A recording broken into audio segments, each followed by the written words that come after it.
Welcome to Daily Dose Radio, a 5-minute devotional podcast studying the Psalms verse by verse. Broadcast from the ever-beautiful Sharonville, Ohio, on the sunny side of Cincinnati.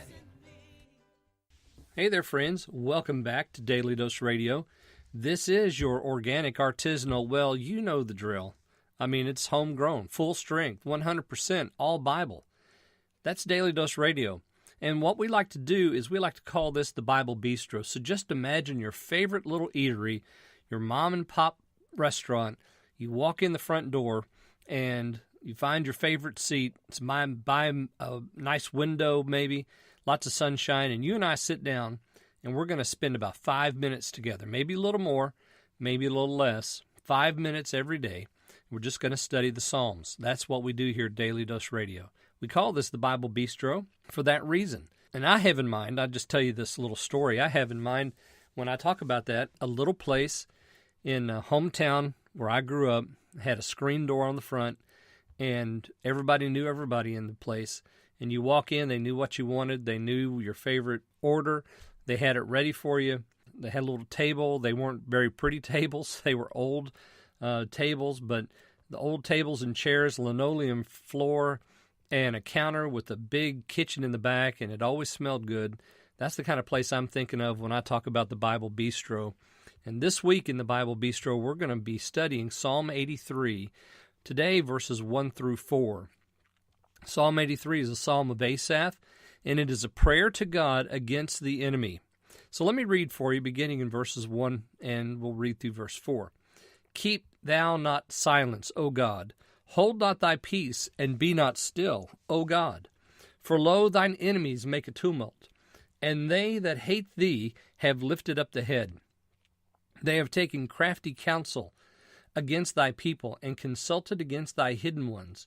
They have said, Come, let us cut them off from being a nation, that the name of Israel may be no more in remembrance. Well, these verses really speak to the fact that the children of God always have an enemy.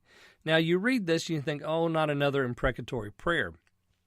But yeah, these are important, and we really don't pray them enough. Not against the people in our lives that are against God, but against those things in our life that try to corrupt the very image of God and destroy us.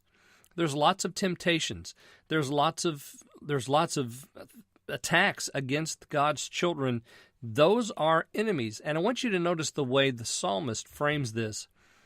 Keep not silent, hold not your peace, O God. And that's mentioned twice here. O God is in both of those phrases. For your enemies make a tumult. They that hate you have lifted up the head. You see that? So it's not that they have attacked God's people, but the real problem is they hate God. And so because they do, anybody who serves the Lord is going to be an object for attack. And then it says in verse 3, they've taken crafty counsel against thy people. Because you see, you can't attack heaven. You can't storm the gates of heaven. You can't assault the throne of God. It's not possible. So what do? The enemy, Satan and the flesh and the world all conspire against the image of God in the world, which is his people. And then notice the language there in verse 4. They say this, Come, let us cut them off from being a nation, that the name of Israel may be no more in remembrance. This is the first order of anti-Semitism right here. These words are still heard today. They still say this very same thing, whether it's Hamas or the Muslim Brotherhood or the PLO. Well, that's going back a ways, isn't it? The Palestinian Liberation Organization. What do they want to do? They want to push Israel into the sea. They want to completely destroy the people of God in the land. And so still today they say this, but it's just not for Israel, these words. No, these are words for that the world and Satan and all the rest would say against the church. Let's cut them off, that they be no more in remembrance, so that the people of God no longer have a place in the world. All right, so we have this set up for us. Tomorrow we'll look at verses 5 through 8. So I hope you'll join me then on Daily Dose Radio. Hey there, friends. Just wanted to remind you to go out and get yourself a copy of my new book, Christianity to the Life, by Cotton Mather, edited by me, David Smith. You can find it at Amazon. It's a paperback. It's also in Kindle form, so you can get it for your Kindle or you can get it for your library at home, however you'd like to have it. If you do, I really would appreciate if you would write a review after reading it. Let me know what you think. And it's a really good book.